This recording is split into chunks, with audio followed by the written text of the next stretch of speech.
welcome all of you to the Ahmedabad University's conversation series. The topic for today's webinar is Humanizing Organizations, Advancing the Future of Work. We have with us Mr. Pramod Bhasin and Professor Pankaj Vaish. Mr. Pramod Bhasin, of course, needs no introduction, but yeah, so he is the chairman of the Indian Council on Research on International Economic Relations. He has been the chairman of NASSCOM. More famously, he is known as the founder of Genpact, the man responsible for bringing the BPO sector to India and currently which gives employment to lakhs of Indians. And of course, he is known in the industry as a finance genius, founder and chairperson of Cliques Capital. I think I'll keep on introducing him, the list is very long. So he is today going to talk about the future of work, and will be in conversation with Professor Pankaj Vaish. Professor Pankaj Vaish, many of us would know that he is a professor of practice of management at Ahmedabad University. He has worked for more than 28 years with Accenture. In fact, he was a key member in the founding team of Accenture India. Professor Vaish is currently also the independent director of KIMS at KIMS Hospitals and IIFL Wealth Management. At Ahmedabad University, he is associated with executive education, a core member of the Career Development Committee, and also very much in leading the industrial collaboration at Ahmedabad University. And without further ado, I would request Professor Vaish to begin the conversation with Mr. Bhasin. Thank you. Swati, thank you. Pramod, welcome. It's a pleasure to have you here. I look forward to our conversation. And hopefully the audience are going to be able to gain, like Ravi said, some pearls of wisdom. As we start, I just want to give a little context to the audience.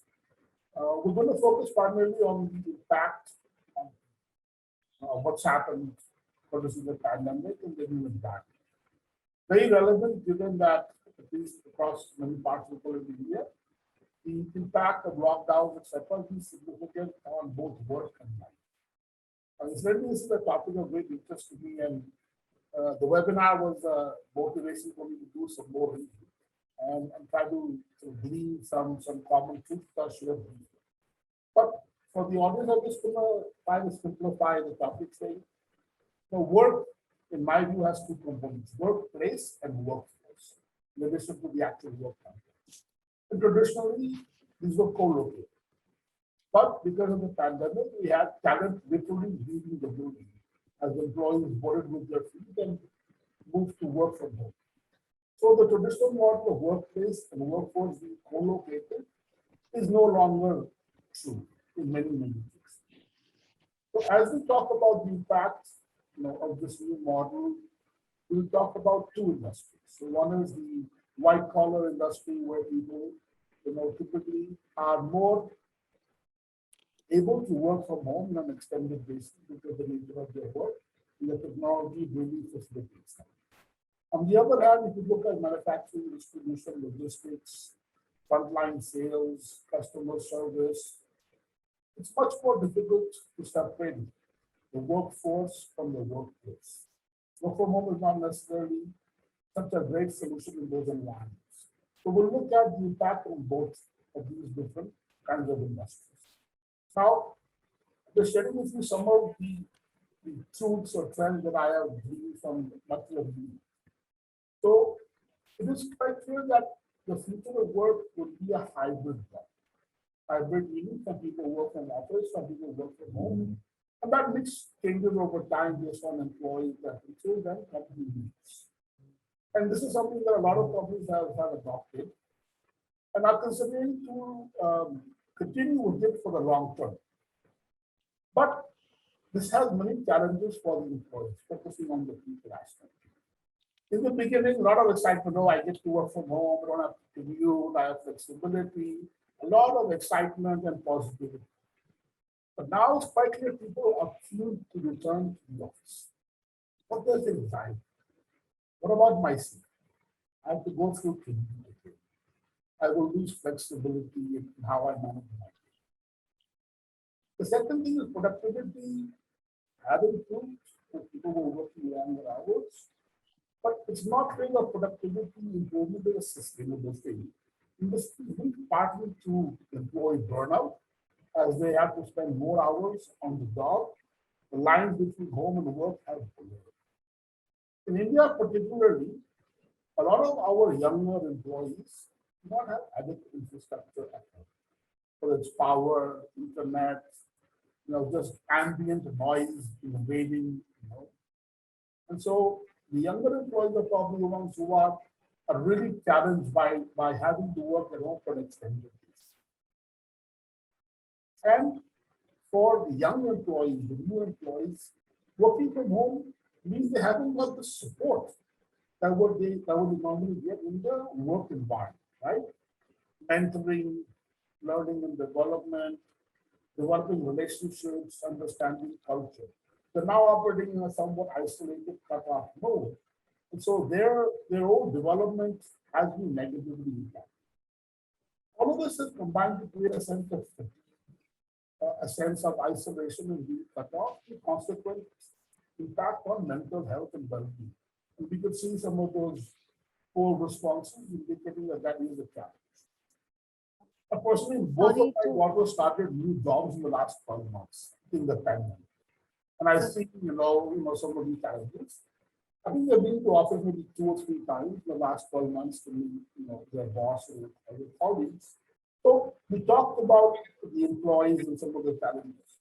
I also believe that the managers and leaders probably have bigger challenges. Obviously, they have to deal with the demands of work and the demands of the employees in their team, while also dealing with challenges they have on the personal front. I think while a lot of people focus on what's happening with the employees, I think the managers and leaders are an equally important element of the challenges and solutions that we need to see. So with that broad context, we're going to start our conversation and really try to gain some insights from Pramod. Pramod, I have a series of questions that we discussed, and feel free to answer in the context of either of the 2 industries, and from your personal experience. So my first question is, what do you see as the purpose of the office of the workplace going forward, especially in a hybrid model? Right. Pankaj, thank you. And I want to thank Ravi and Swati and Ahmedabad University for having me here. It's an honor, it's a pleasure. Thank you. And I hope all of you can hear me very clearly, because I think you should be able to. And Pankaj, I think your voice was unfortunately getting quite garbled. I don't know if headphones would help or something like that. But thank you for asking me to be here, and I look forward to this discussion. This is a topic on which I've spent a lot of time thinking about it, a lot of time trying to understand what is changing, what has happened to our world, and therefore how we must adapt, both as employees, myself, and as a leader and as a business owner. What is it that we do? Given the range of institutions I'm involved in, from a real estate construction company, development company, to a think tank in economics, to financial services companies, it's very interesting to see all the diversity and the juxtapositioning that happens between each one of these organizations, for instance, one of which is very much, as you said, manufacturing, not manufacturing, but construction, on the ground development. The other one is a think tank. You would think you could think from anywhere you like. You should be able to think from anywhere you like. And the third is financial services, where there is a lot of interconnected processes and paperwork and other things that need to happen. So I think what is profound and interesting right now is that priorities of people have changed. for, I believe, permanently. And I think in particular, the younger crowd, the younger people who are in college or thinking about careers and thinking about going into new careers, I really think their priorities will have changed.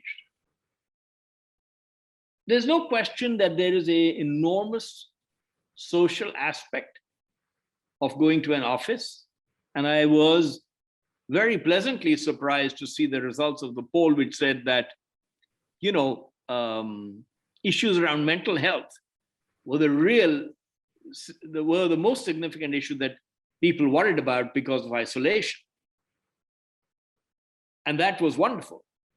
However, I will tell you, I was surprised that the gap in the first poll between working from home and not working from home effectively was so small, because I thought everybody would say, yeah, now you need offices, more flexibilities, et cetera, et cetera. So that to me is an eye-opener also, right? But I strongly believe that the 8-hour workday per se is an oxymoron and has been. I think the origins of the 8-hour workday were manufacturing assembly lines where you needed to come in and do your part work or your job work and get that work done and produce a certain number of widgets. But in most companies, in most places, that's just not true. You don't need to be there all the time.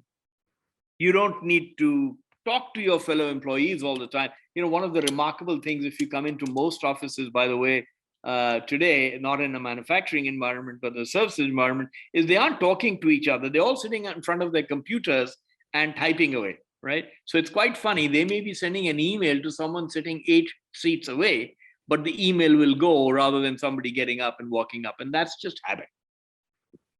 So I think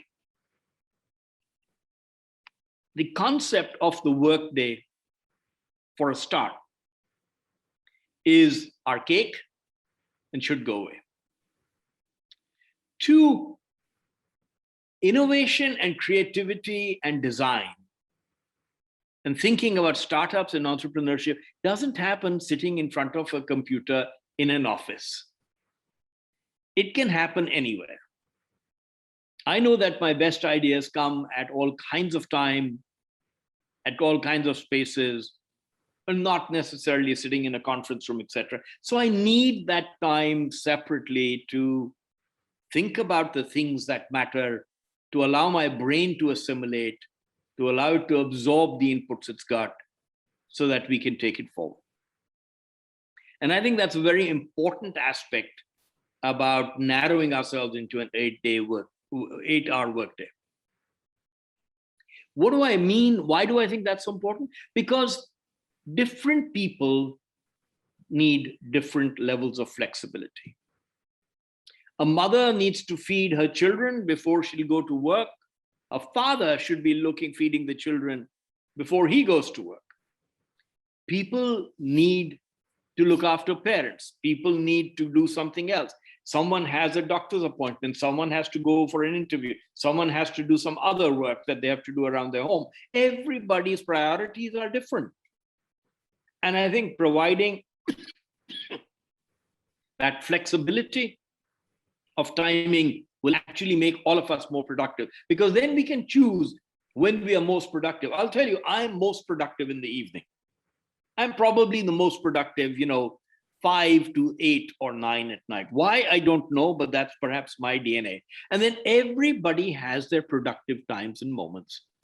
And I think the ability of an organization to adapt and be flexible to meet that productivity norms and meet the needs of their employees will make them an employer of choice. Employees will want to go there.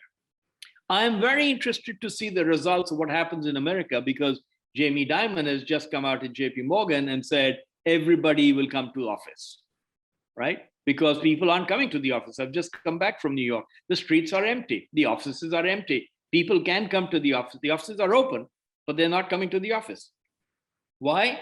Very simply, people are saying, why do I need to commute 40 minutes, half an hour, 1 hour to come to the office and sit in front of a computer? Why can't I do that just on those days when I really need to be with other people and not on other days when I don't. So I think with this reprioritization that is going through, the concept of the workplace and the future has changed, in my view, permanently. I also think increasingly arrangements and work will be carried out outside of regular full-time employment. This is not happening that quickly now, but I think it will. People will say, I don't need full-time employment because I'm happy to work at my time, under my circumstances, under my conditions, and all I need to do is produce the output and be paid for it. I don't want a silly manager hanging on over my head, telling me what to do, micromanaging me, telling me how to behave, whereas I can get the work done at a time and place of my choosing. Two, this will become all-inclusive. It will bring in a lot more women. COVID has been very bad for women workers around the world. But work from home opportunities in the future and that flexibility will allow many more women to come into the workflows. And by the way, it will allow a lot more non-white minorities, and they're not minorities, actually they're the majorities in this world, will also come into the workflows because again, they can be located globally, they can be wherever they may be, and the global talent pool will finally reach what you and I are familiar with, Pankaj, at Accenture and Genpact. These global pools will finally reach the rest of the world. We are used to working that way. I think the rest of the world will also. I think remember also that we are a truly connected world, and as connectivity increases, as people find solutions for that, it will allow faster and better ways of working from wherever you may be. So while there are enormous challenges in India for our employees to work from home in many cases, I think many of these challenges will get solved. Or perhaps what you do is you will go to a location closer to your home, not necessarily your office, which is why the shared office space and other things are beginning to take off, because you don't need to go 1 hour traveling to Gurgaon if you live in some other part of Delhi, but you may be able to go very briefly to a shared workspace nearby, near your home, and do the work from there. And I think those kinds of hybrid models will come forward to aid our productivity. And lastly, exponential technology change will change the way we think. Yes, we need the social connectivity. I haven't addressed the software aspects in the services business, and those are profound. All the aspects of mentoring, informal networking, making friends, learning from others, listening to live situations, having conferences all together, sitting across the table, having debates, all of those things are so, so critical. But I really believe that now we'll orchestrate them in a different manner. Perhaps they won't have to happen by accident only. Perhaps we can orchestrate these to allow them to happen in a far more structured manner, far more productively than we ever did in the past when we were basing it on happenstance. Lastly, the mentoring that you get from a boss, the examples they set, the leadership examples that you learn from, again, a lot of those will get translated into interaction from time to time within the hybrid model that we all refer to. But the model will also require enormous flexibility from the employers. So employers are going to have to go through social and organizational reconfigurations of very substantial order. I've gone and on for a long time. I'll turn it back to you, Pankaj. But I actually think these are all changes for the good. I know many people worry about it, want to go to the office, but I think offices will find solutions for all of those things. So Pramod, very insightful, and I believe that a combination of going to the office and working from home based on personal preference is here to stay in many industries. Now, when companies invite or ask people to come to the office, what should they tell the employees to use that time for, right? Because like you said, why come and sit in front of a computer? You could do that at home. Right? So how do we get the employees to use the time in a constructive manner where they're using, the effort is worth it? Yes. And I think that's the important part, right, about the question you asked. That's really the fundamental question that needs to be asked, which is, let's think much more deeply about how people spend time in the office in the past.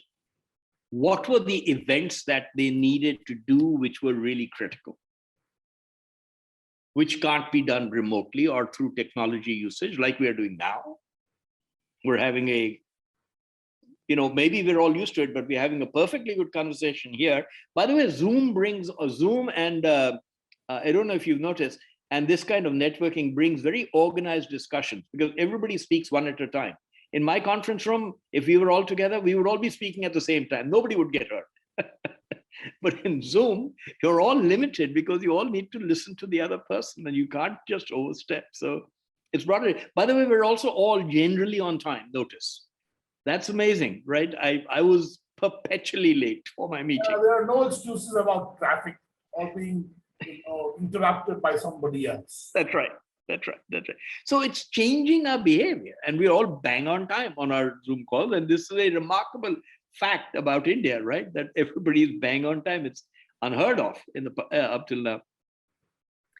But as we think through how to change the office organization, we need to think through, these are the informal things which were valuable. These were the formal things that were valuable. This is where the interaction is absolutely necessary, which we needed. This is where the mentorship is necessary. This is where planning and brainstorming is really necessary. And I think we will quickly get, and there's some very good Harvard Business School articles, consulting companies articles, all beginning to develop the theories around this of what is it that we need to do and orchestrate when people come to the office. So do we do informal networking sessions? Forcing those can be a pain because it doesn't always work. It works for people who are extrovert. What about the introverted person? What about the shyer person? What about the person who is more focused on their jobs? How do they participate in that? How do we encourage the mentorship that happens informally when people sitting around a big table watch a bunch of people arguing and discussing amongst themselves, and take examples from that on management, on leadership, etc., etc. What about when people are discussing a difficult technology problem and looking for solutions, and here other people helping solve those solutions, and then those brainstorming actions lead to more results? So we have to orchestrate that, in my view. And I think we have to orchestrate it in a far more deliberate manner than we ever had to in the past, right? So HR interactions, teamwork interactions, boss interactions, informal networking, people working at different levels together, all of those things will need to be thought about, not to orchestrate it so substantially, but to make sure it's happening. And then particularly as new people join organizations, and that's a huge issue, we need to be able to bring them into the organization and integrate them much better.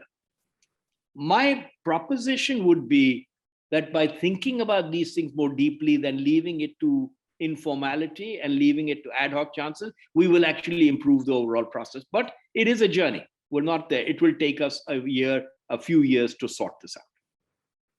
Companies and employees have to be very thoughtful in how they plan the time in the office. Absolutely. Worth the effort, and that the social connections and the mentorship, events happen versus people coming and doing whatever they want to do when they want. And productivity, I think, Pankaj, will go up as a result, quite honestly. I think, by the way, this is a big issue for most people, that they're saying people are working much harder when they're working from home. And I think that's just because we are all learning to set our own boundaries. And as we all learn to set our own boundaries around that, it will be fine. We'll reset that. That's just human nature right now. Right. I think individuals have to find a way to structure their day, even though they're at home, but structure it like kind of separate what they do from a work perspective and what they do on a personal perspective. Absolutely. Everybody will have a ritual about how they do it. But getting back to sort of the company and the employee dimension at a more macro level, literature says that collaboration and trust are victims when we have some people in the office and some working from home. There are informal power dynamics that often result in the people in the office having more visibility, more say, more influence. These are those that, and again, there's probably a need to be intentional, need to be much more structured. But what is your view on how do we deal with collaboration and trust issues between those two sets of employees? Pankaj, as you know, this is a very interesting question, because if you were thinking about building a career, it was common wisdom that you needed to be close to this power center, right? So if you wanted to be, I know with GE, where I worked for 25 years, if you wanted to be there, then you want to be close to the power center till you've proven yourself, after which you want to get the hell out of there and be far away as possible from the power center, which is why... Huh? Become your own person after that. That's right. That's right. Which is why I came to India, right? I was very close to the power center in GE Capital in America. And then I came to India, where I was very far away. But once that trust, which is what you're referring to, had built up at that point, I actually think remote working will enhance trust, not reduce it. I'll tell you why. We're already seeing that there is so much we can do, all of us, remotely. Companies have been run entirely remotely. And this is all in the services industry, and manufacturing is, of course, very different in some areas, but not in many other areas. So we've all learned that we can do an enormous amount remotely, tackle some pretty tough problems, design technology systems, implement new software, do all kinds of stuff. And that has led and should lead many managers to believe and understand they don't need to sit on top of their employees to get work done. So if you think about that concept, that in itself is a major shift. The art of delegation, the art of relying on others to get the work done without direct supervision, immediate supervision, and focusing on output rather than hours in the office. And to me, that is a better system, I hope, for the future than the pressure to stay in the office because others are working late. You see this in many other countries, in Japan, Korea, many other countries, where people work incredibly long hours. In India, we work amongst the shortest hours of any work week anywhere in the world. But in many other countries, you don't leave the office till the boss leaves the office, and the boss leaves the office 10 hours later, then all of you are sitting there watching your computers and wondering why the idiot hasn't gone home, and trying to get his home to call him and drag him home or orchestrate some event that gets him out of there so you can go. I think things like... Why are the managers... Sorry? The manager will have to think in their managerial style, how they set objectives, how they measure, how they delegate, not micromanage them. I think general Indian managers tend to be very, very, engaged and wanting to always watch, look over the shoulder. So I see that as a big transition, at least in the Indian context, around managerial style. Absolutely. And it's a change which is required. I do find I do have a problem in managers in India because many managers, they tend to micromanage, they tend to oversee, and they don't tend to trust. Pankaj, my biggest issue often in India has been when I'm working with employees here, they don't trust the younger employees. Now, when we're working remotely, You have no choice. You're trusting the younger employees to do whatever they need. And suddenly you realize, hell, they can probably do it better than you can. And I think that is why I do like what's happening, because now the focus is on output. It's not on personality. It's not on your, one of the things which I loved was an article, and I'd written about this, is that, your booming voice, your very good looking jacket, your wonderful tie, your very polished shoe, none of that matters anymore. By the way, for anybody who's interested, I have at least 50 really, really wonderful ties from Hermes and Ferragamo and everybody else available, but they are completely going to be lost, because earlier that's what you wore, and you wore a nice suit and you wore. Now, I just put this shirt on about 5 minutes before the call was going to start. I was obviously wearing a very comfortable t-shirt before that. And now what you care about is what I say and not what I look like. I think that is also a significant change worth thinking about. And it brings us back to the exact point you're making, Pankaj, that it's going to require a fundamental change in the way managers work and trust. One of the biggest issues that we have is to trust people. And this forces us to do that. And I believe we will find very positively that, wow, trust actually works. So, Pramod, there are three things that come to my mind based on this experience. One is, all of us were on Zoom or Google Meet or Microsoft Teams, this whole towering personality. The Zoom screen is the powerful leveler. Everyone's screen is the same size, right? Your screen isn't bigger than mine or the screen of anybody else, so you're all the same. So it is forcing a more egalitarian exchange, because you cannot talk over other people without people noticing that you're interrupting or being rude. So it is going to force some behavior change, right? Then going back to these staying in the office with the boss meeting, I think there's a term called presenteeism, right? I have to be physical. And I think that in India is also an issue that we see, especially in what I would call Indian companies. The boss is going to see. So I think hopefully it will allow people to manage their schedules as required. And the third point is, I think our HR teams are going to have to redesign objectives to focus on output, to focus on quality versus input. So it would seem that many companies are going to have to rethink their basic style of managing. And I was wondering if there are any examples or observations, because it is forcing a cultural shift from the traditional mode of running a company. Absolutely. And absolutely, Pankaj. And I find it very exciting. I find it very exciting because I have always hated that. And I do come from an environment where I worked with Jack Welch and people like that in GE for many years. Of course, you've been through similar environment where we were very informal. Anybody could speak at any time. We could say what we wanted.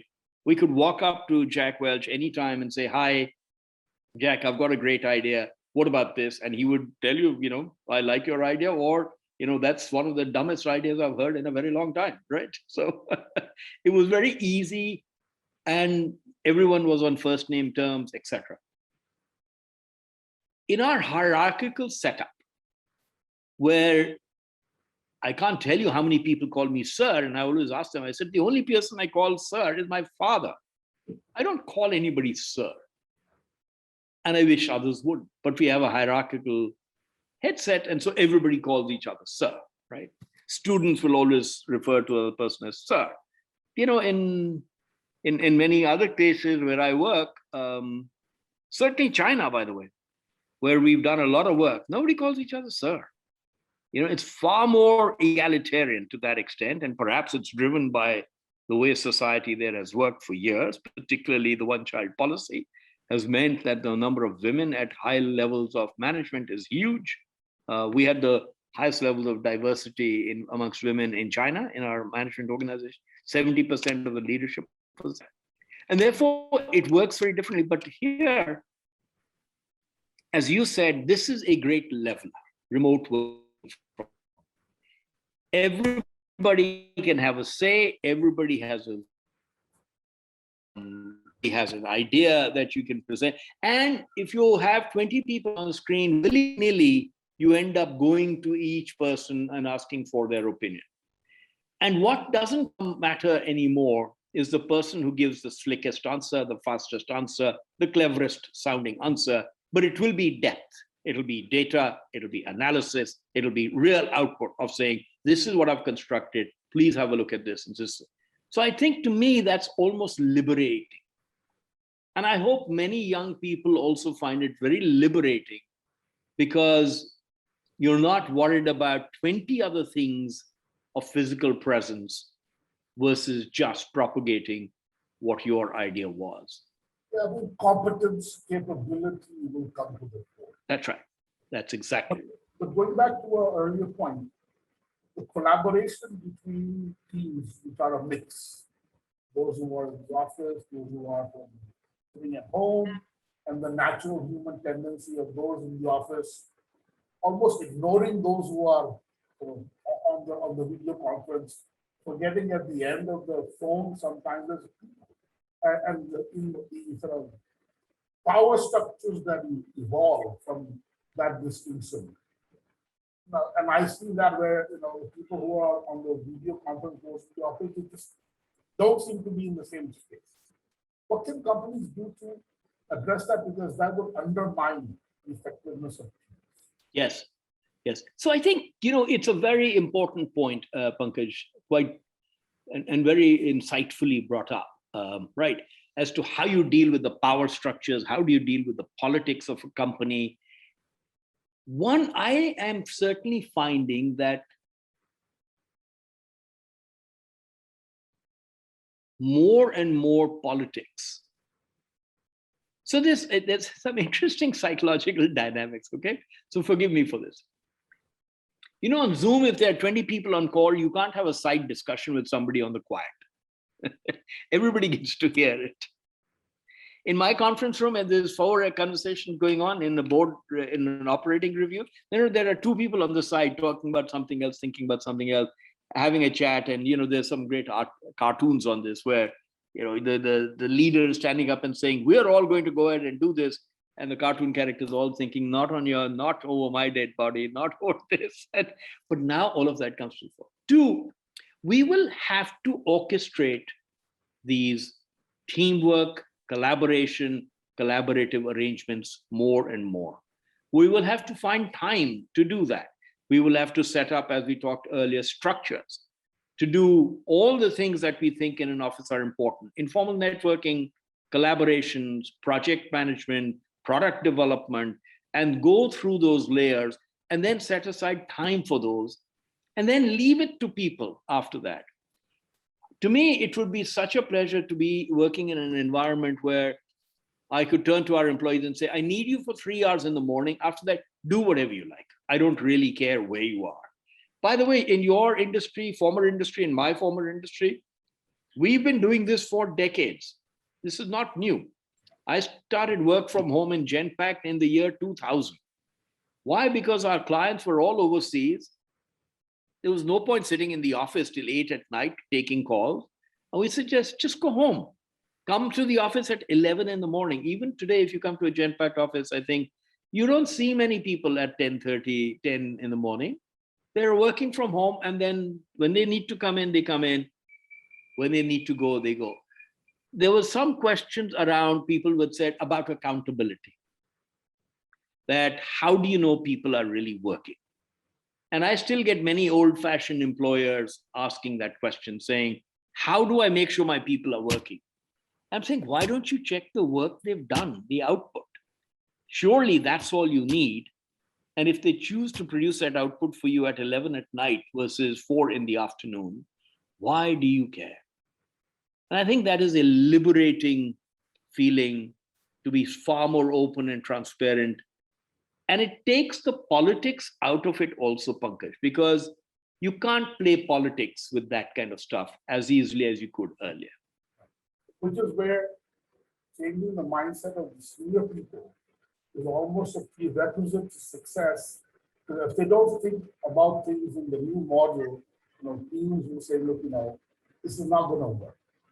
The other thought that I had, going back to the mix of people who are working from home and working from offices, if you rotate them regularly, today I'm in the office, or next week you're in the office and I'm at home, the power structure might even out, because then you realize what it's like being in somebody else's shoes, where you can have a chat on the side, but the people who are on the call or on Zoom have no idea what's going on in the office. So I think creative ways of balancing that power dynamics is important. We talked about women. Pramod, you mentioned women, and I think in the Indian context, the work from home has been the most challenging for them, especially those with kids and elderly parents and in-laws. How do you think we're going to address this issue? Because it's such a large part of the workforce. We want them to be larger parts of the workforce, but the environment has really not been supported. No, it hasn't. No, it hasn't. And particularly in the unorganized sectors, where the vast pool of Indian employees live and operate, this has been terrible. They have lost their jobs faster than the male counterparts. Many of their jobs they couldn't fulfill properly. They were either part-timing or on contract or working in some manner because they had too many other duties to take care of. And it's really hit them hard. I don't know that it will help them today if they're in the manufacturing sector or construction, for instance. If you're going to construct, then construct. But I have a separate agenda that I would touch on artificial intelligence and machine learning as to how those are going to bring humanity back into jobs. And I really believe that to be true. But in the services industry, can you imagine all the women who could come to work because now they don't have to worry about commuting long distances. They can be close to their family obligations if that's what they have. They can just choose to work 4 hours a day because they have too many other duties. Men can really go home. I mean, one of the things, that this COVID has taught everybody, every man, is to respect the household work that happens at home. All of a sudden, we had to think about it and say, oh my God, this is quite a mountain of work. And your respect for that has gone up exponentially. And I think for all these people, allowing them the flexibility to work when they want.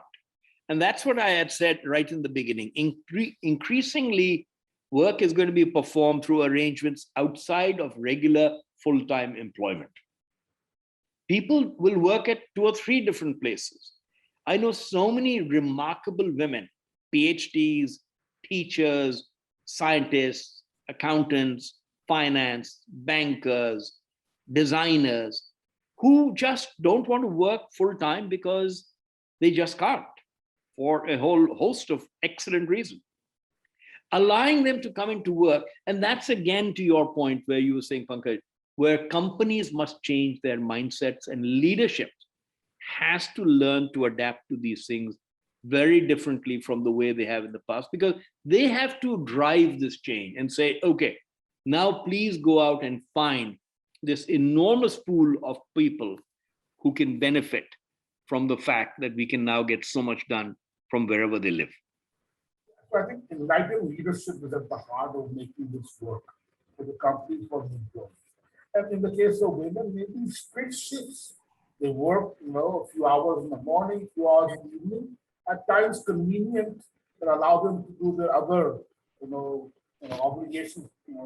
So the women thing, hopefully will also force the spouse to evolve to a manner where they understand they have to contribute and they have to be reasonable in what they expect. Especially in today's environment, you have no mates coming, so it's all chaos at home.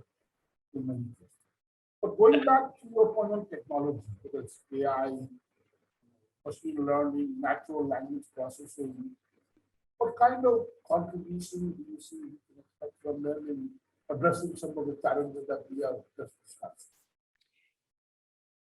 There is I think the world's at an interesting stage as far as technology is concerned because of the pace and speed of change.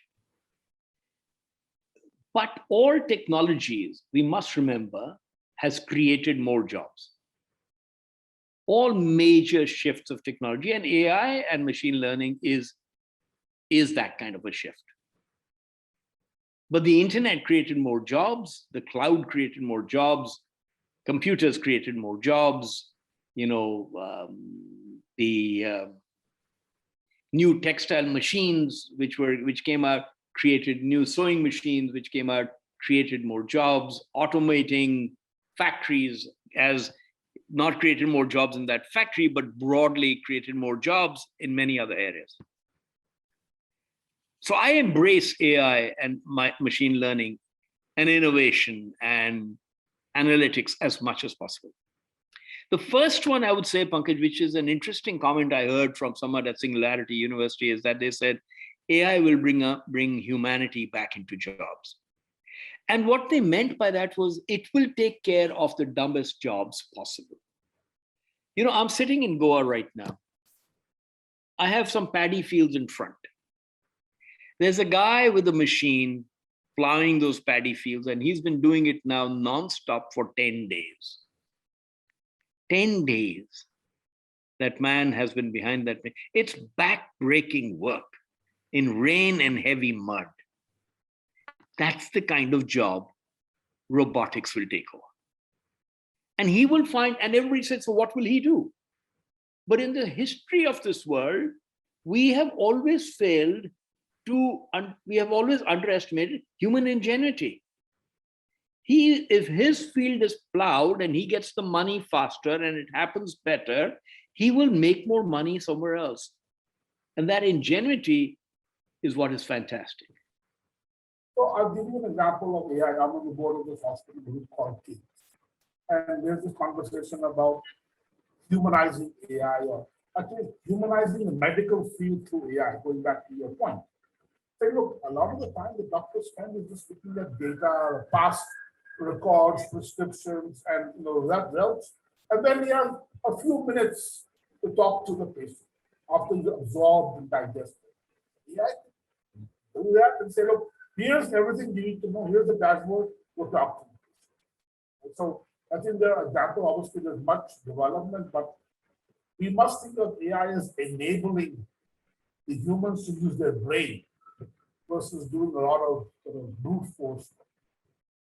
I know we're coming to the top of the hour, but let's talk about the category 2 industries: manufacturing, construction, distribution, frontline sales. How do you think they might deal with some of these challenges? Have you seen examples, either of technology or innovative practices to deal with? In their case, workplace and workforce separation is much more difficult.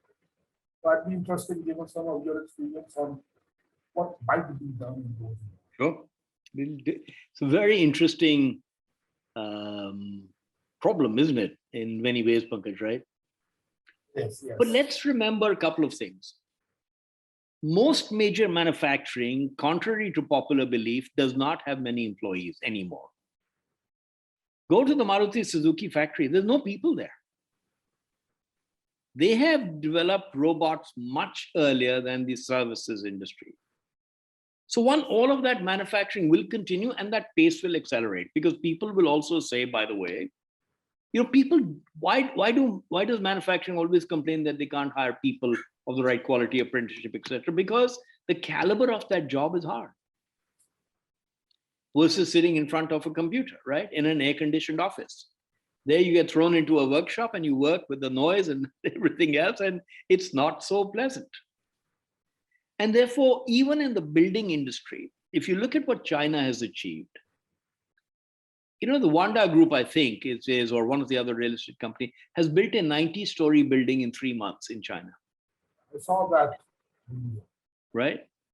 Right from scratch, through AI, intelligence, planning, 3D planning, analytics, all of that coming together. Look at the hospital they put together for COVID in 10 days. In 10 days, they put together a complete hospital. And that's what it will achieve. So I think even manufacturing, construction will absorb the best learnings and adapt to change because their workforce is going to adapt and change. I pray for God for the time in India when we don't see thousands of laborers working on construction sites. Right? It is so unproductive. It is backbreaking work. They should be getting an education. Their children should be better looked after. We don't have the jobs, I agree. But the fact is, more and more that we help train them, they work on training themselves versus going and doing these jobs. More and more, it will change the way we work. Last point I would make on this, Pankaj, with robotics and automation. We will work increasingly more at the the crossing points of human and automation meeting points and collaboration. Uber, what was created and has created 100,000 jobs for drivers. And increasingly we will work, if you build drones to do fertilizer, seeding, supervision, overviews, you need to build someone who will maintain those drones, sell those drones, carry out the work to those drones, service them, talking to the customer. That will create more jobs. Can you imagine delivering medicines through drones to remote places? Now, I don't know why India Inc. hasn't done that yet. I wish the government would allow things like that to happen much faster. But the only solution we have to delivering healthcare across India is partially going to be through drones, where we can send a drone out to a patient who's really in trouble.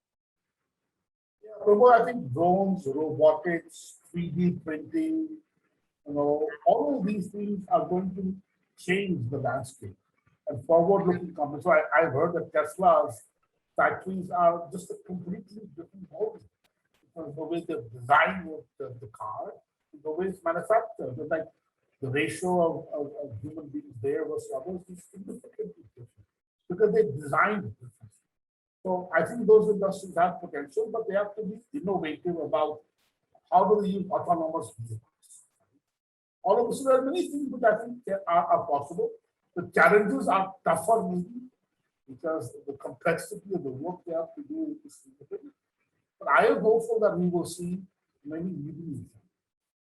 So, again, as we come to the end, are there any other personal learnings, examples you'd like to share with the audience that you've seen that give you belief and hope that we will overcome and make the most of the new world? Well, I think, if I may say this, I actually think we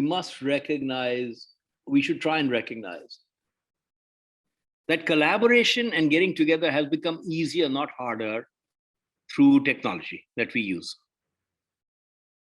That output now matters more than sheer input or the discussion. That it is far more democratic and gives everyone a voice and a chance. That ultimately, as employees and employers, all of us think about how we structure our daily lives, we will all become productive and not get engulfed and zoomed out and zoomed in out of everything. And lastly, I would say, what I love the most is the fact that it endangers trust. And trust is the one thing I wish in India we could really bring to the highest level, because I'll tell you, in America, when I worked there, the default answer was you trusted everyone. You trust you. They will do what they need to. I'm sorry? You assume that they will do what they said they would. And you trust them, right? I mean, so when I've just come back from America 2 weeks ago, like all this quarantine stuff is purely honorary system. And restaurants and stores are all open and say, if you're double vaccinated, you don't need to wear a mask. And it's up to you.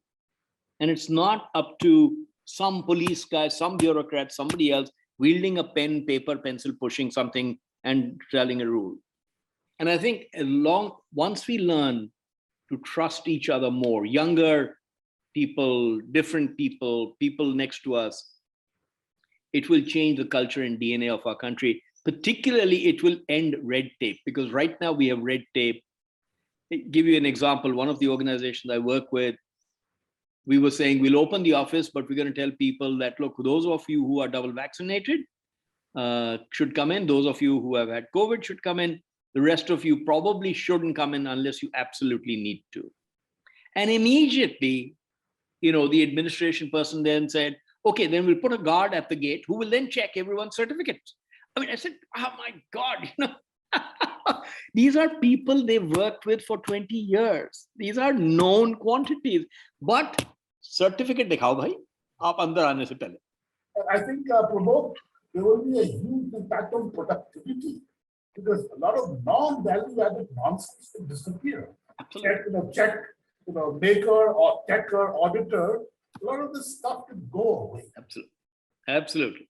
And I think people underestimate how much impact, detrimental productivity impact it has, all this stuff. Yeah. I would say this 30-40% is wasted non-value-added. That's right.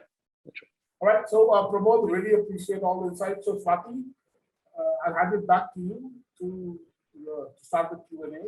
If you want to then have the audience ask questions or you want to ask on their behalf. Yes. So we have one of our students, Vanisha, who wants to ask a question. So I would like to invite you, Vanisha. Can you switch on your camera and come and ask your question? Sure, ma'am. Good afternoon. Hi. You are on mute. Hello, ma'am. Yeah, better. Yes, hello. Please. Can you hear me now? Yes. Yeah. So good evening, sir. I had a question, and it is that how can we determine the value of skills that are relevant to the future of work? And as millennials, how can we increase the value of human labor in 21st century? Big questions. Big questions. You have more choices than we've ever had in our lives as millennials right now. You have more opportunity, more jobs, more colleges, more courses, more everything than everything. My choices were doctor, engineer, accountant. You are liberal arts, you want to do this, you want to do history, you want to do major, you want to do design, you do a startup, you did it. So you have the world at your feet. So honestly, I would start with yourself always. And I've always said that. Start with what you love, what you think you like. Keep your options open. Don't close off your options. The worst thing I hear is when young people say, I don't want this, I don't want this, I don't want this, because I look at them and say, well, how have you come to that decision that you don't want these things? So one, pick jobs, pick places to go to which give you as wide a view of the world as possible. Pick things to do which you love. If you like history, do it. If you like, I hated maths. I wasn't going to be an engineer, right? I was terrible at calculus. It wasn't going to happen, right? But I knew I was quite good at simple, straightforward accounting. I was good at history. I was good at English. I headed in those directions. Pick those. Two, really hone the technical skills will be required in a variety of areas. So getting a basic understanding of things like artificial intelligence, machine learning, robotics, analytics is almost compulsory, right? You must know that. But people, the biggest reason why leaders and managers fail is because of their inability to adapt. It's not technical skills. Technical skills are easily available, but can you work with teams? Can you work with other people? Can you influence? Can you persuade? Can you persuade? Steve Jobs was very famous for creating this aura around him that made you believe anything he said. And he was very famous. Now there are many people like that. And those are the skills I would tell everybody to hone in on.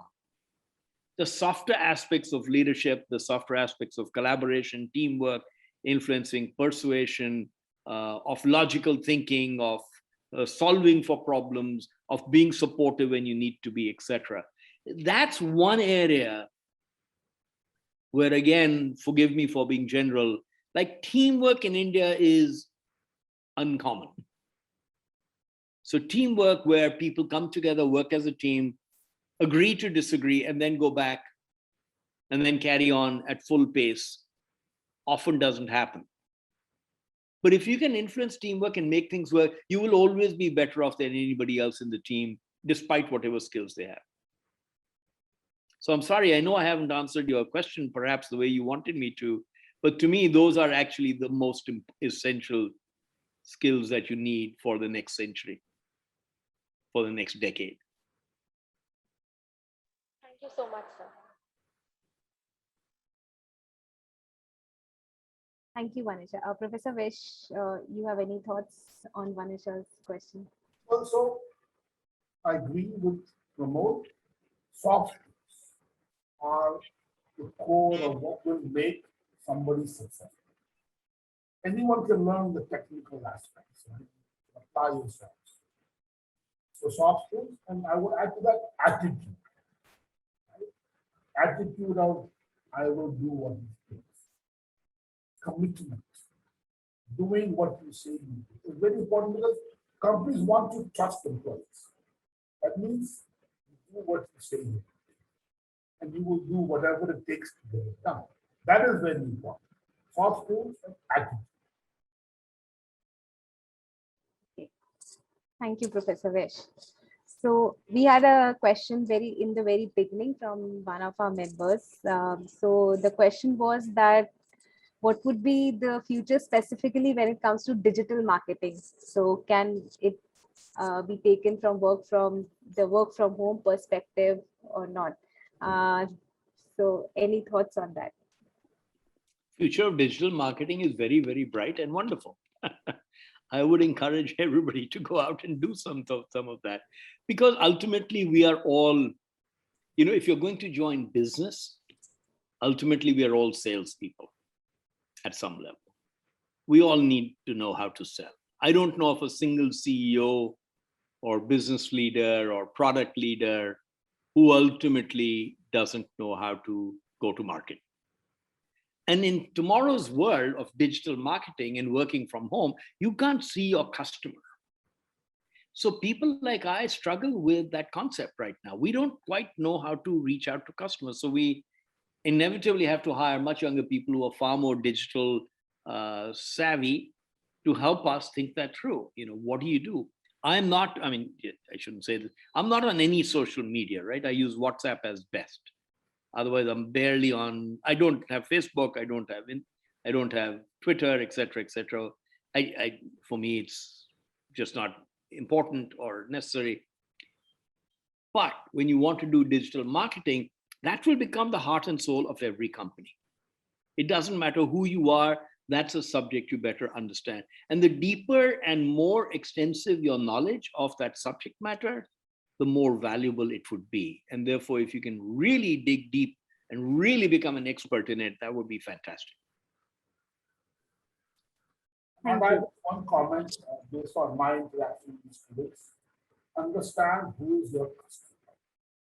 Understand what they need. Make sure we have a clear value proposition. Then go out targeting them to digital marketing.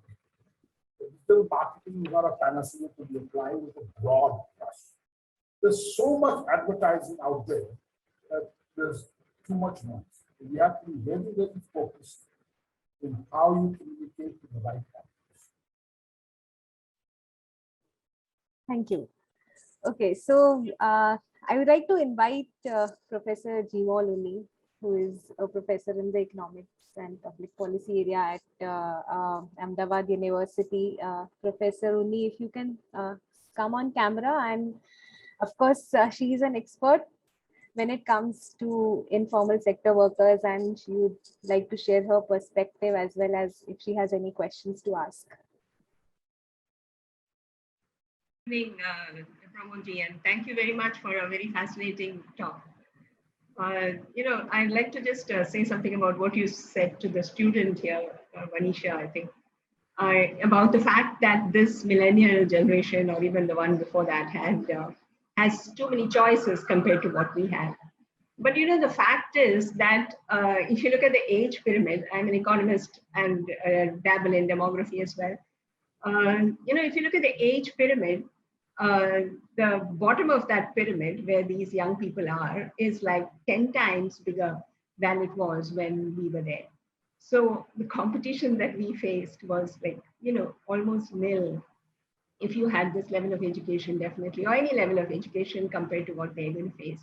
So I think that's something that one has to consider, the fact that there are more jobs and there are more opportunities. Definitely, we haven't heard of, we have not heard of most job descriptions as we see them today. But that's something that one has to take into consideration. And then, of course, you have demographic dividend going haywire because we don't have skills and educations at the lower end of the workforce. And okay, now to come to my favorite informal sector. I have a response to that, which I would love to make, but please, I'll wait for you to finish. So on the informal sector, as you know, it's obviously the largest component. Everybody knows that. I don't need to say that. If you look at the economic census, the latest that is out, or any national sample survey, labor force statistics, or unorganized enterprise surveys, you'll see that more than 30% of the workforce, and a much larger of that among women, work from home. So it's this whole work from home phenomenon which we are experiencing in the formal sector very recently is something that people lived with, worked with, and so on. So they are in self-employment, or they are in other activities, or even in trade, where a major part of their work is done from home.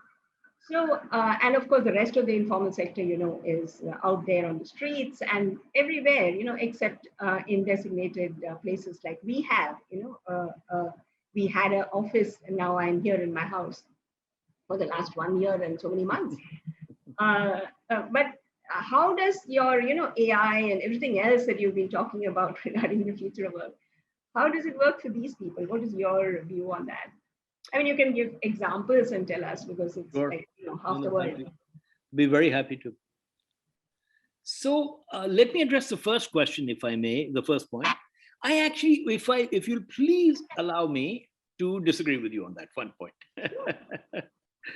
Actually, the premium that Indian employees get for the kinds of skills that they get today put them almost, in my financial services, we are paying US dollar wages in India for people.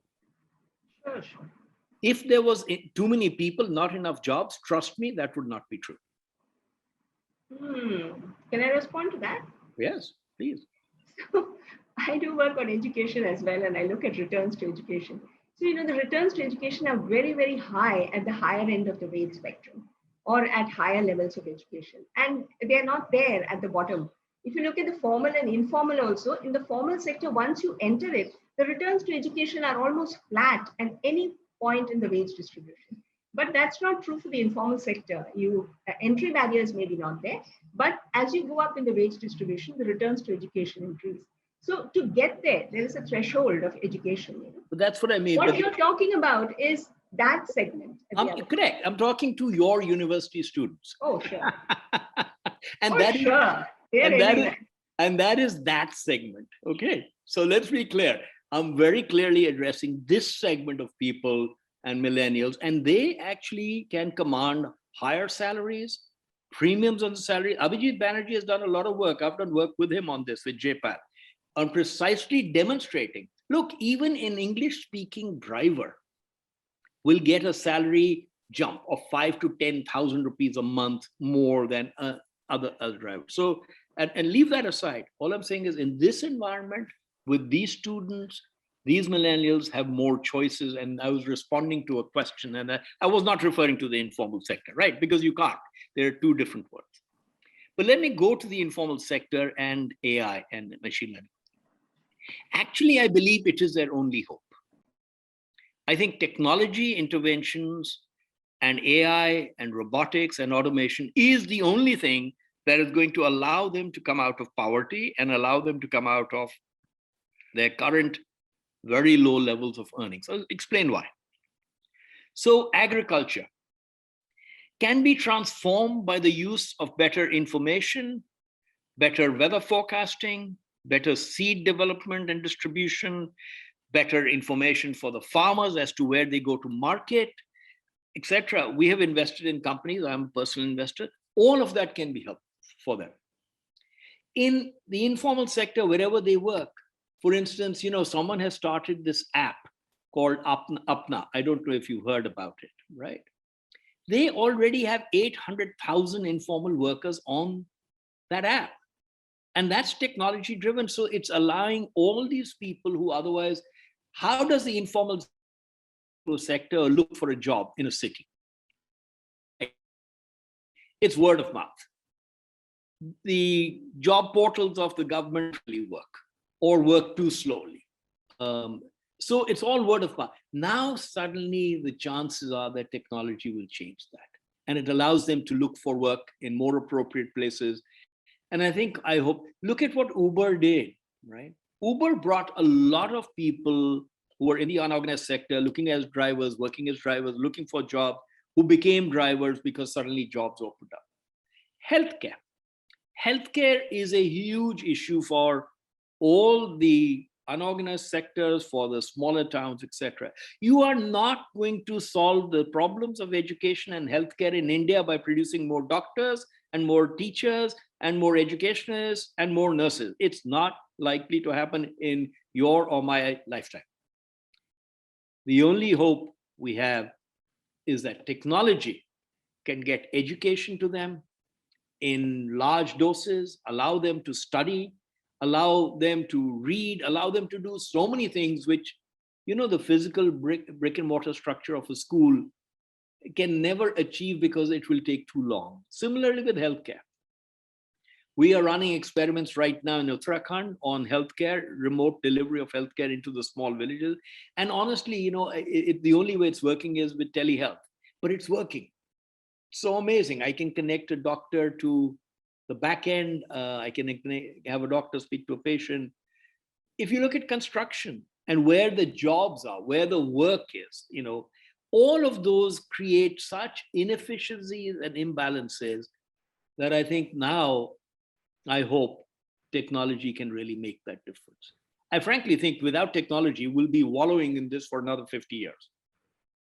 And the technology is actually our only real hope.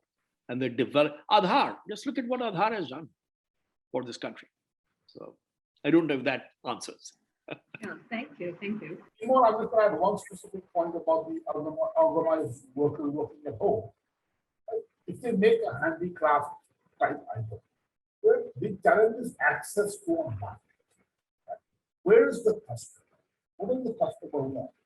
But now with the online e-commerce platform, with some sort of structure, these people can seek customers and markets beyond their limited domain. So go back to the point, said technology will open many doors.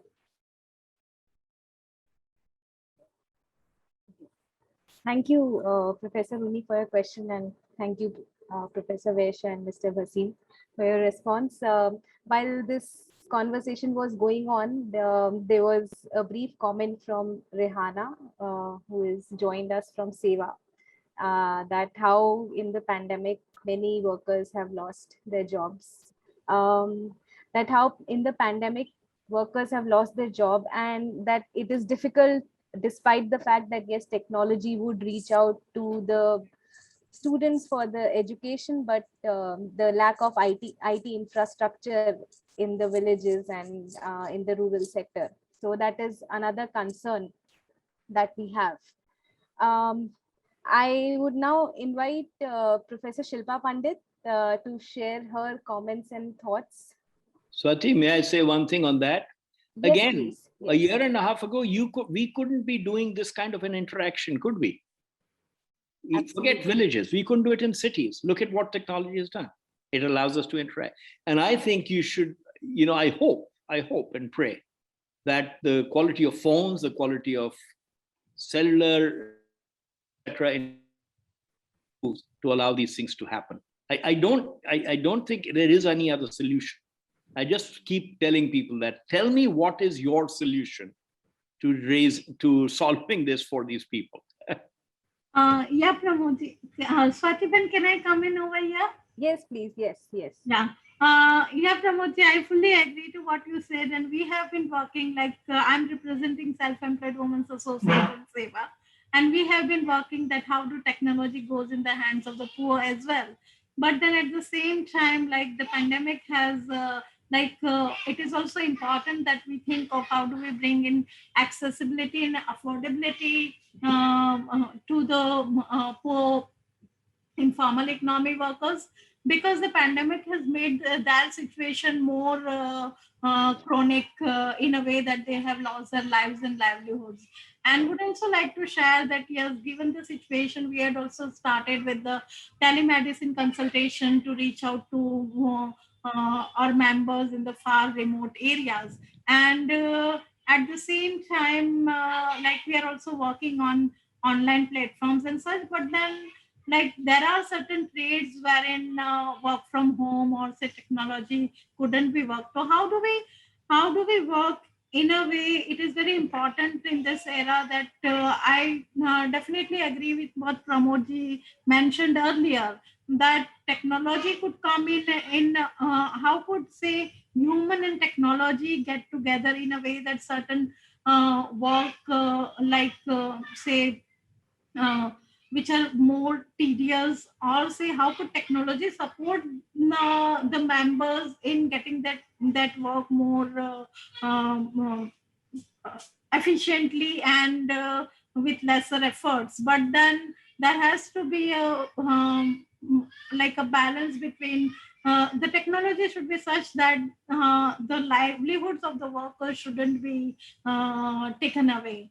So it's also important Yes. we put that into consideration. So, Ranaji, we run, and I'm a huge admirer of Seva. I know many of the people there, and I think it's a classic example of the amazing attributes of India and how you can really and the scale at which you work is just eye-opening for all of us, and frankly a miracle, I think. Often technology, I think there are two or three things which have to happen. One, deeply disappointed that the government has not given more money out to all these people been hit so hard, especially in the unorganized sector. I really think we should have done this a year ago, help them, given that this is the time to open our purse strings. I don't understand why we haven't. So I'm being very blunt about it. I'm very clear on this. I've said it publicly many times. One of the things that they have done in America, it's a much richer country. So I know they given money to people to go out and allow them to sustain themselves. And in India, we needed it desperately, especially when we go to that 30% who've been knocked out of jobs, who had no work, who had no savings, etc. So I think one, that has to happen. And no one else can really do that except that the central government has to come in or the state government has to come in, one or the other. Two, on the technology front, all technology will create some temporary displacement. But for instance, in most cases, it will create more jobs and not less jobs. And I think we must not underestimate, and there will be timing issues, Ranaji. And to your point, you're saying, it should not displace anyone. I it will at some time. But every remote healthcare that we need to deliver, you need 3 healthcare workers. You need someone on a scooter. You need someone on a cycle. You need a satchel. You need and that's how the economy will grow, and that's how jobs are created. Experiment, and I know you experiments here, and ours is tiny compared to you. Experiments we were doing in healthcare were all delivered by existing people in the villages in which we were working, trained them, they delivered themselves. So there was no someone else coming in from the outside, and it gave them employment and more job. When you use technology to connect them to markets, you're creating more demand for their products, and that creates more jobs. So I think is there going to be a displacement in some areas? Probably. But I think we must not underestimate the capacity of technology to create more jobs in many, many other areas. I know in India, it's hard to contemplate this when you think about the state of our country and the state and how poor many of these people are and how they have no basket. They have absolutely zero social basket protection of any kind. But that's why getting them to understand where the jobs are, what kind of jobs they might be able to do, getting them to allow them to skill, getting them phones which work better than the current ones today, which allow them greater bandwidth despite infrastructure, I think has to be the answer, because waiting for telecom infrastructure to fall into place won't happen. We've been trying Bharat Pay last mile issues for God knows how long now, right? It doesn't work. And that's why I think, from my perspective, I haven't heard of many solutions other than technology to really help solve. Will it happen quickly enough? No.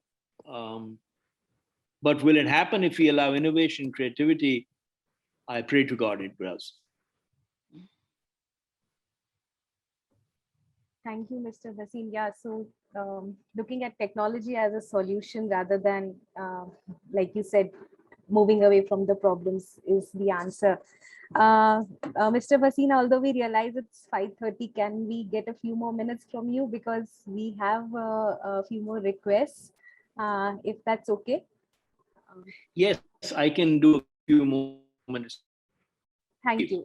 Thank you. So I had already invited Professor Pandit. So ma'am, can you please come on the camera and share your comments and questions? Yeah, thank you. Thank you, Swati. Good evening, Mr. Pramod. I thought that the talk was very exciting and optimistic. And so I appreciate that. I just had a few comments because there were so many important points that we have raised. One is, of course, in the last 1 year, as you said, you used the word adaptation, but there has been a fundamental change in the way we cognize and therefore organize the work around us.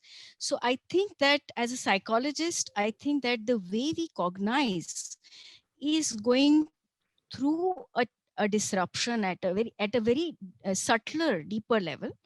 And the second point, which is connected to cognition actually, is that I remember you mentioned this point about a farmer who is working, plowing in the fields outside your home now in Goa. So one of the things in psychology is that there is a strong connection between the body and cognition. So body is actually a tool to cognize. That is something that we are missing now, even when we go out and work. So I think I do not disagree with your point about technology as a driver to more innovation, but I think technology is at a kindergarten stage till the point that the technology becomes a part of the body or as a tool of the body. Till then, there will be a kind of a disconnect between the body and the mind. So from a psychology point of view, as we, even salespersons or all of us, when we go out and work, the body is a tool for us to cognize the world as much, to sense the world. So I think that is one point which we really need to think through, or I would want your views as a leader, a thought leader. The second part of it is related to this discussion about the ability to bring jobs. I don't disagree with that fact at all. I think that technology will bring in a lot of jobs. And in fact, Professor Pankaj mentioned about this access to markets. I was a SPOC, what is that called? Single point of contact for a corporate social responsibility project on bringing access to markets in Tamil Nadu among entrepreneurs. And I think women entrepreneurs responded very well to that whole app and the whole logistics driven kind of a rural Amazon. The point that I want to make here is that there is a deeper issue that unless we don't involve everyone in the design of the technology replicates the existing inequalities. So, and this point was mentioned by Google also in terms of the diversity. If in the design of the technology there is no diversity, then the solutions that are provided replicate the existing social inequalities. So when Rehana Behen is talking about, we need technology, yes, that's true. But the nuance is, are the poor involved in the design? So the second point is technology is in kindergarten right now, because till we are not able to create that flexibility in our technology, we still haven't got it, right? And that is the philosophical question of agency. So if somebody makes a technology and I get a job, then I do get food to eat, but that's not empowerment, right? So I think work is more than a job. Work is my identity, right? So I think I agree with your points on the immediate terms. I mean, on immediate time terms, like in the sense of an immediate timeline. But I think technology has a long way to go before it really starts empowering us. It can certainly give us jobs. I think so. So thank you very much for this. So I will take this full on, I'm afraid. Yeah, okay. Okay. Jobs matter. When we talk about the unorganized sector, they're starving. Talk to them about agencies and others. They'll say, give me a job and give me food first, and health and education. So I think what I love is, I think every employer should have psychologists on payroll now. I would love to do it, and everyone should, because the notion of work has changed, in my view. You know what's driven this change? Is the startup movement across India.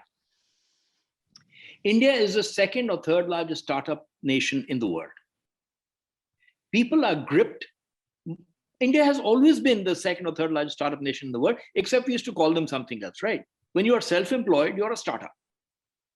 And most of India is self-employed. Now what's happened is that has got formalized, attracts money, attracts attention, and it has allowed people to take on new wings as entrepreneurs. Freedom, liberation, all the stuff you talked about, my identity, who am I? What have I built? What will I build for in my life? That's, if you look at that miracle that's happening across India in many areas, and we can't always boil the ocean, because actually you will solve nothing doing that. You have to do this piece by piece. That's how you solve any problem. And if you don't, then we can boil the ocean, we can discuss it ad nauseum.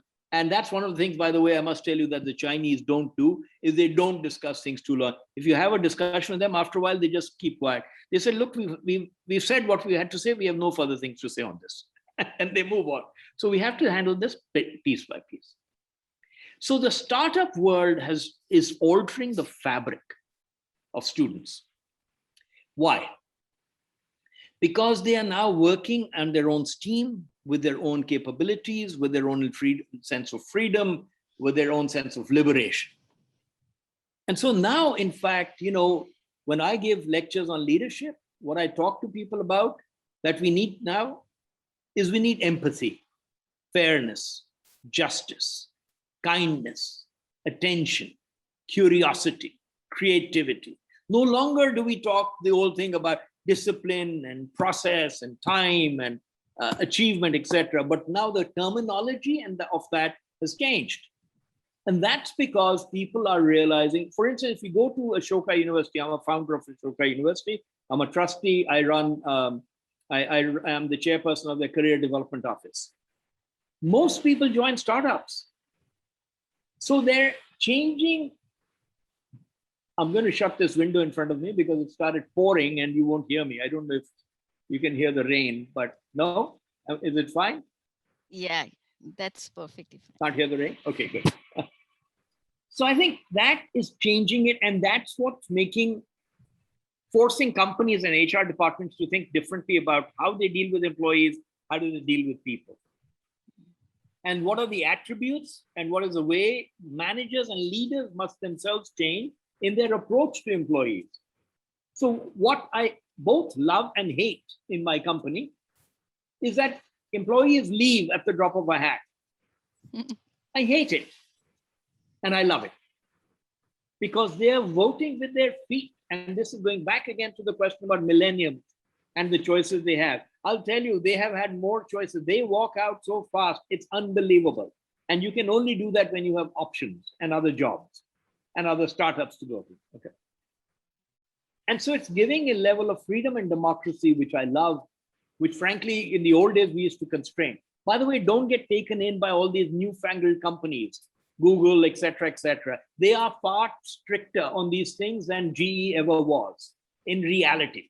In the rules they lay out, you can't say this, you can't say this, you can't do that. We didn't have any of that nonsense. They just put bigger slogans out there. They make it sound sexier. That's all it is. But within that, what it has done is change. The startup scene has changed it because people are saying, I'll be independent. I don't need a boss. And I like and value the freedom of thought and the liberation it gives.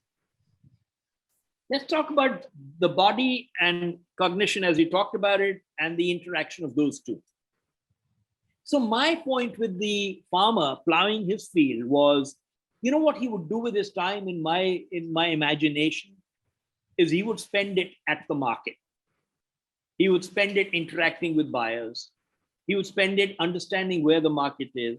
He would spend it understanding pricing.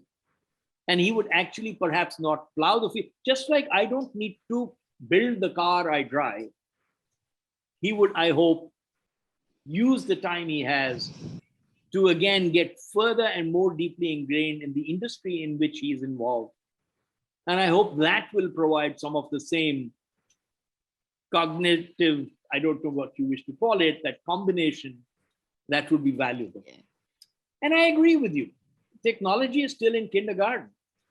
But you know, the one point I make to everyone, and I hope people won't mind, is tell me what is your other solution, please. I want to hear. And because the fact is, technology has a long ways to evolve. By the way, I was sitting, I'm part of Accelerate Estonia for a variety of bizarre reasons. And I work with Israel on startups, etc. One of the things we were talking about was exactly what you referred to, which is designs introduce traditional biases all the time. White versus black versus brown versus yellow versus women versus caste versus race versus creed versus questions versus recognition, etc., all of that. One of the things, for instance, and this is where the world solves many problems, if we allow it the freedom to do so. Sometimes it takes too long. But one of the ideas we've come up with there, I don't know if we'll get legs, but I hope so, was open source. Open source design and open source correction of biases. So here's what we're doing. We're asking people who are building products to put the APIs out on an open source, whereas the world can look at them and say, look, this particular algorithm here is going to increase or decrease your bias, and it is influenced by everybody.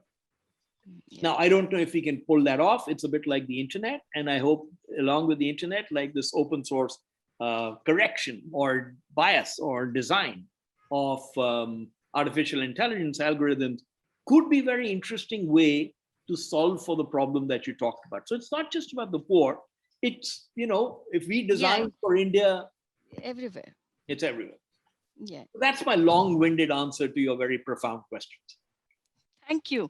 Although I do agree that jobs are very important. I have myself worked on these issues. So I do agree that jobs are important, but I do think that work is more than the jobs, really.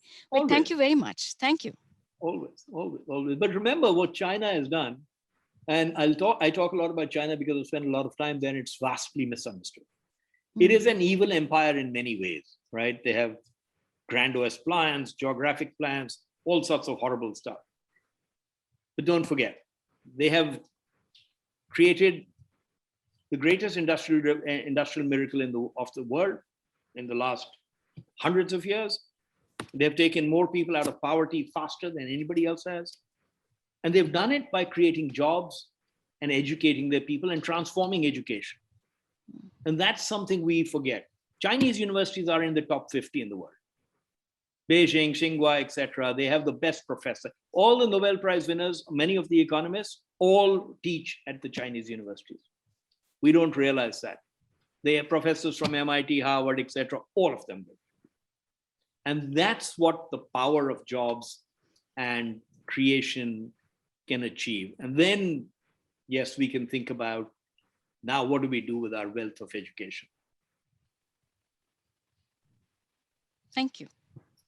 Thank you. Thank you, Professor Pandit, and thank you, Mr. Bhasin. It's exciting to see how Humanizing organization has taken the post-humanism conversation as well. So I think, if I may, I think Professor's points that she was making are vital.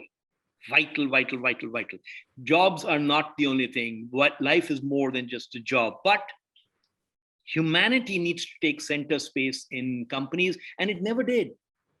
You know, I used to say for a long time, keep your this business is business, personal is, you know, or I didn't, but actually a lot of people would say, you know, business is business, keep your personal stuff out of here, etc. Well, you're spending 10 hours a day at work. It's deeply personal. And we would never allow the judgment to be influenced by humanitarian concerns. How are you feeling? How do you feel? But all of work from home flexibility allows us to do that. You don't feel well, don't work today. You don't feel in like good mood, work an hour later. You don't feel like doing it this morning, do it this evening. That degree of flexibility, and that's why I'm saying we need psychologists as HR specialists, not HR specialists anymore. Okay, thank you, Mr. Bhasin. So one last question we have from another of our faculty members, Pallavi Vyas. Well, she has something to say on how our students actually,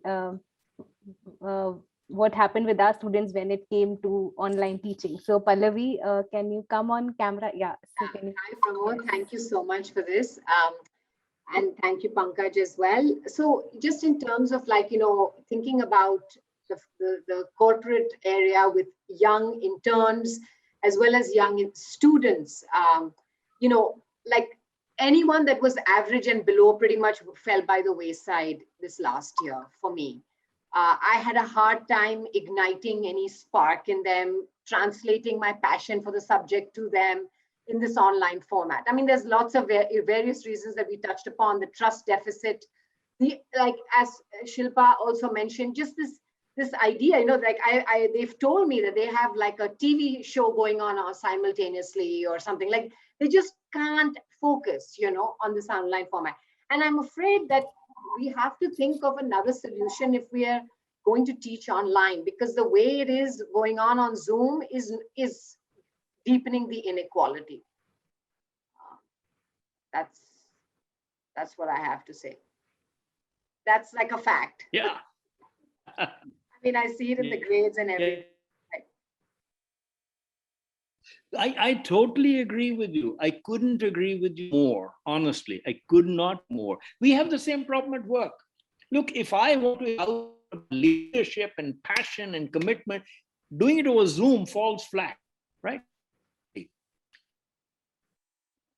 Get it, they don't understand the point home with exam, they can't see my expression. And you know, responsiveness is very important for a teacher and the classroom students is to see whether they engage. Similarly for me, you know, even now when I'm speaking, I wish I could see the full audience. I wish I could see, are they bored? Are they listening to their phones? Are they watching TV? Are they listening to me? So I don't think we've begun to get close to a proper solution, and only online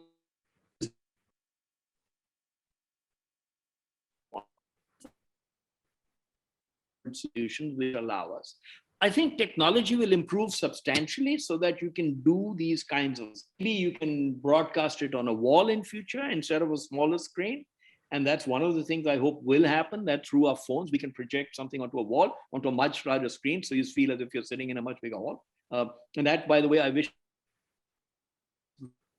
towns. Imagine being able to just do classrooms on the side of a wall somewhere. I mean, what a technology. But I think doing purely online doesn't work because kids need nurturing. Someone doesn't understand something, you don't understand it. Same thing for us at work. It's a huge problem for us at work, because nobody is going to step up in a room full of 30 people on Zoom and say, I don't get it. What are you talking about? Right? Right. They won't. They won't. And so you've got to find windows of time and opportunity for them to speak up or other people. I think we haven't begun to find these solutions yet. But I think we must, because employees also, like your students, I'm sure your students love coming to classes, love being there, love the interaction, you make friends, you learn social norms, you learn everything. So much while you grow up, you meet, boys, meet girls, they interact with each other. All of that intermingling, respect for each other, respect for different types of people. One of the things I learned in my college was always sort of respect for everybody who came from wherever they came from in India, right? And you learn that through that mix of diversity, as we've discussed.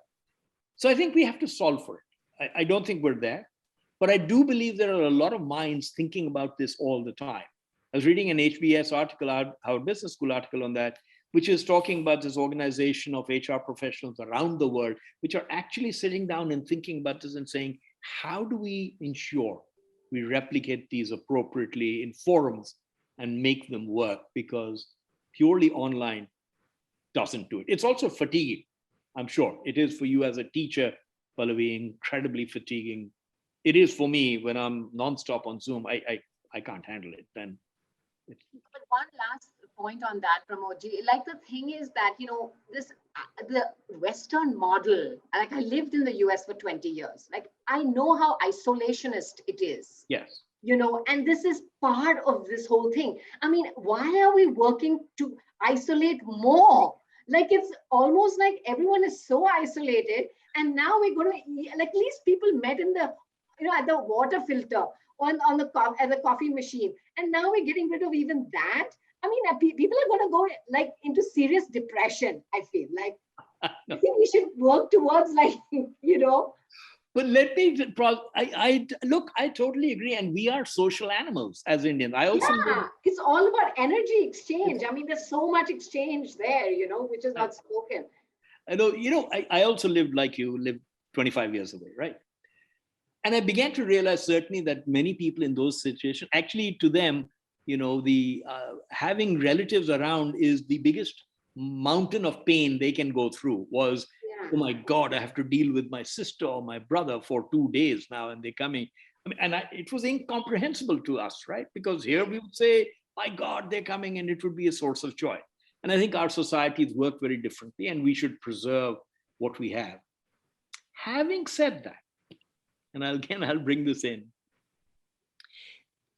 One of the largest users of technology, conversational apps, dating apps, chat rooms, collaboration, teamwork, software coding, designing is India. So again, technology is allowing them to do things they could never do and combine with people they could never do. My own daughter works for sustainability, and she sits here and she's found some people in Goa. She was sitting here and she's found 5 people in Goa who are working on the same thing, and off they go and meet. Earlier, she would have not known of their existence. So I do think we've got to help orchestrate this and make it work better. I hate the thought of being isolated the way we all are, because I think that's frightening and we hate it.